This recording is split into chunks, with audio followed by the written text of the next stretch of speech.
Hello everybody, I'm Claw72 and welcome to a special episode today where I will tell you guys about my top 10 favorite tanks in real life. So, let's just hop right in with number 10, the BMP-1. Yes, the BMP-1 is my 10th most favorite tank for several reasons. First of all, I just think it looks kind of cool, that big body and the small turret. It's just hilarious. But also it was very innovative design. It was the first real infantry fighting vehicle out there, and it really scared the Western allies when Russia force fielded it and showed it in parades. It could carry 8 infantrymen in the back, and still had a pretty powerful gun. It was mobile, but the armor wasn't all too effective, but plenty strong against small arms fire. Altogether, this was a big step in the right direction, and other countries would go on to develop their own infantry fighting vehicles, like Germany the Marder 1 series, and America their M1 and M2, Bradley. Yes, I think this is a really cool tank, and that's why it's my 10th place.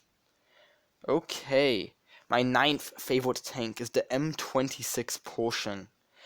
Now, part of the reason is I read a really good book with the Pershing being the main tank in it, and that really did get me excited about it. But I also think it was a very powerful tank for its time. It was a big step forwards for America compared to their M4 Sherman. It had a much bigger 90mm gun that could really do a good job against the Panther. It's also had pretty thick armor, about 100mm on the whole front, I think.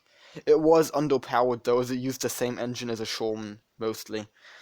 It was sluggish, but it did lead the way to the Patton series, which would be built in huge numbers during the Cold War.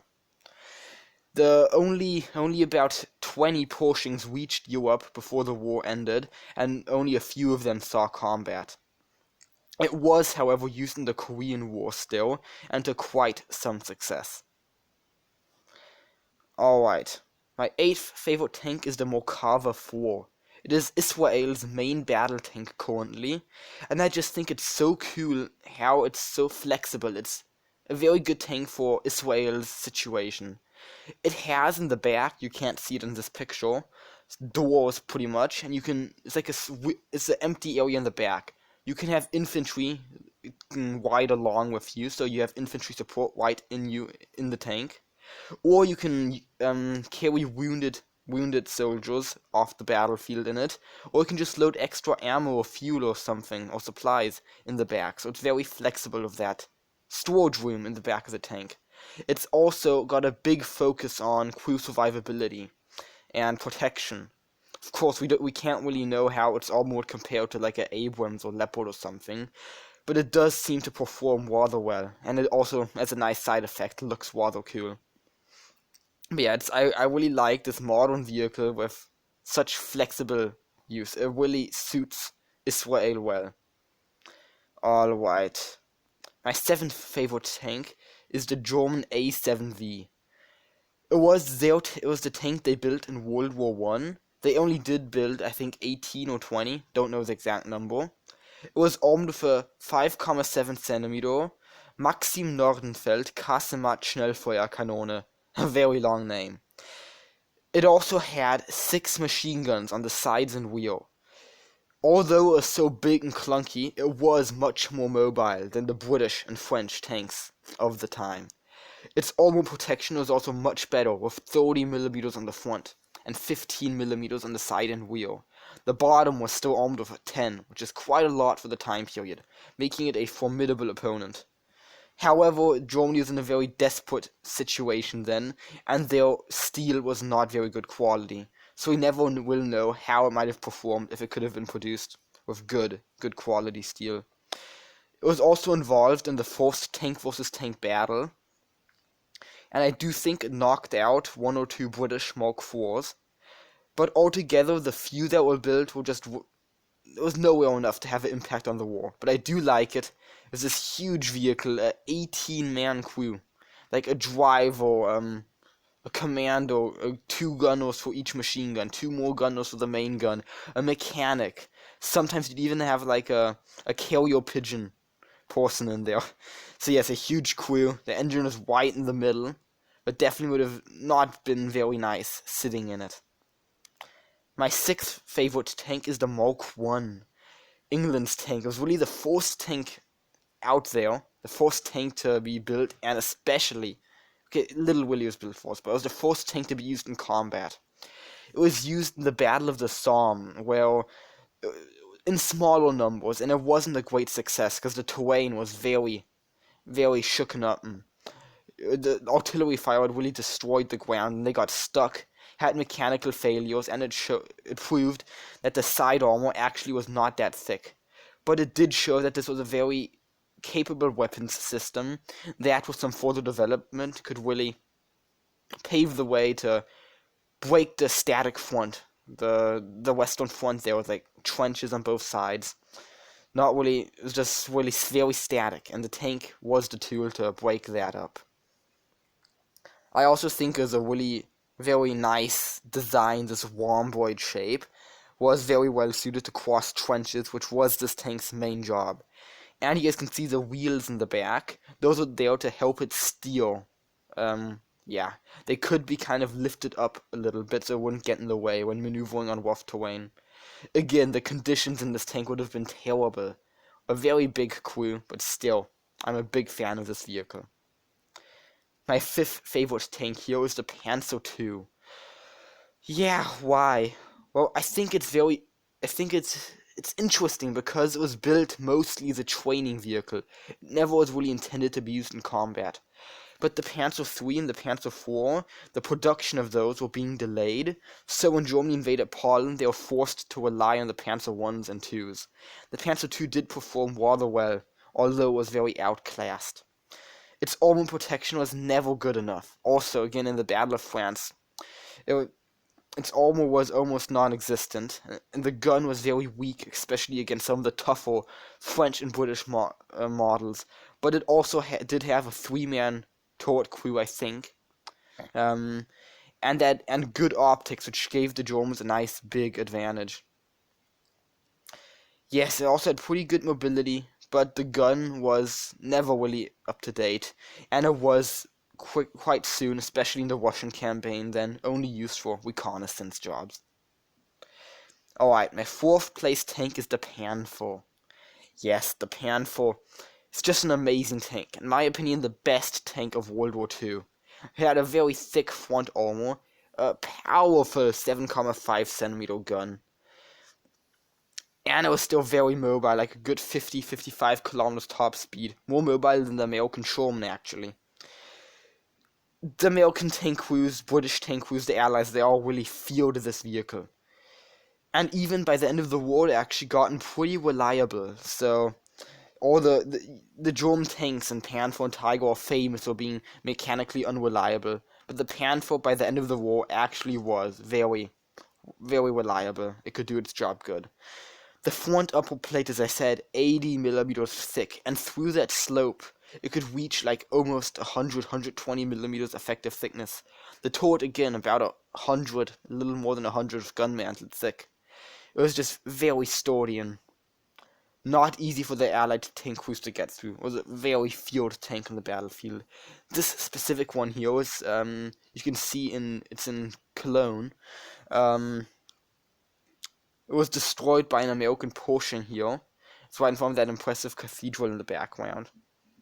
Yes. Alright, let's move on to my third favorite tank in real life. Yes, the Tog 2, of course.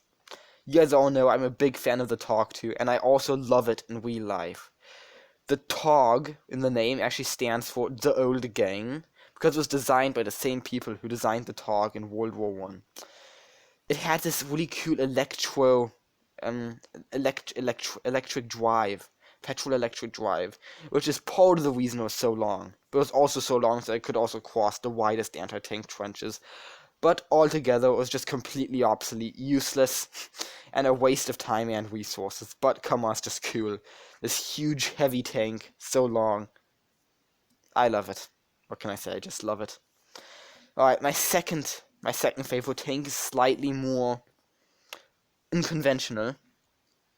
I am a big fan of ultra heavy tank designs. Just these really big, massive stuff like the P1000 WAT, which you probably heard of. Well, this here is a picture of the P1000 WAT. But to be honest, the P1000 Rat was actually almost completely fictional. It wasn't really the blueprints of the P1000 Rat weren't drawn until after World War II. It was mostly made up by people nowadays. But there were plenty of ultra-heavy tank designs by Germany and even Russia in World War II. Germany, for example, there was somebody called Edward Grote, and he designed quite a few ultra-heavy tank designs. They never progressed very far, just wooden miniature models. But yeah, it is doubtful if they ever would have worked. But the idea is the same, a massive land ship that pretty much works as a battleship on land. It's your huge guns, and for example, the Germany actually did have one by, I don't remember which company built it. There was one tank design, ultra heavy tank design by Germany, the Urling it was called. It wasn't really as much a tank, more a self-propelled gun. It was a huge artillery gun, big caliber, mounted on a tank chassis. And it was actually, the project had progressed very far. It was almost ready to be produced, but the war ended before it could have been produced. But altogether, ultra-heavy tank designs would not have been very useful. Russia, for example, designed them to protect their long coasts. So instead of having to build big naval gun emplacements all over the coast, they could have a few ultra-heavy tanks, and if the enemies would try to land on one of their coasts, they could just send a few ultra-heavy tanks there that would work as anti-ship guns, pretty much. But yes, I think it's a really interesting subject, all those ultra-heavy tank designs, and that is why it lands the second place. And I think you guys can guess what my number one place is gonna be, right? Of course, the Maus, my favorite tank in Blitz and in real life. I just absolutely love this vehicle. It's just fantastic. 188 tons of beautiful tank. Yes, it was designed by Ferdinand Porsche. Even Porsche himself didn't really think it was a good idea, but Hitler actually supported the project very much. He thought it would be a awesome thing, but yeah, it wouldn't have been that useful. 2 prototypes were built and it had a surprisingly good off-road capability for a tank that heavy. When the Russians captured the Maus and evaluated, they actually thought it was very bad. They said the main armament was way too small in comparison to the rest of the tank. Yeah, it had good off-road mobility. It was a good design.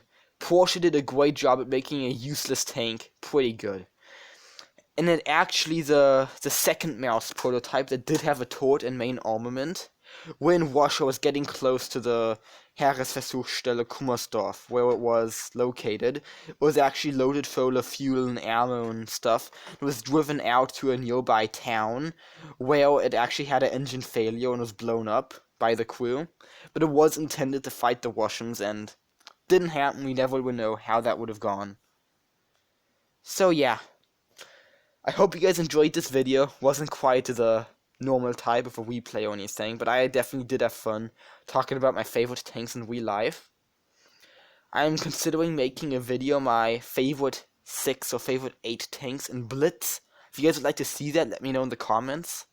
Yes, thank you for watching. If you did enjoy this video, hit that like button, subscribe to the channel. I appreciate it. Claw72, out.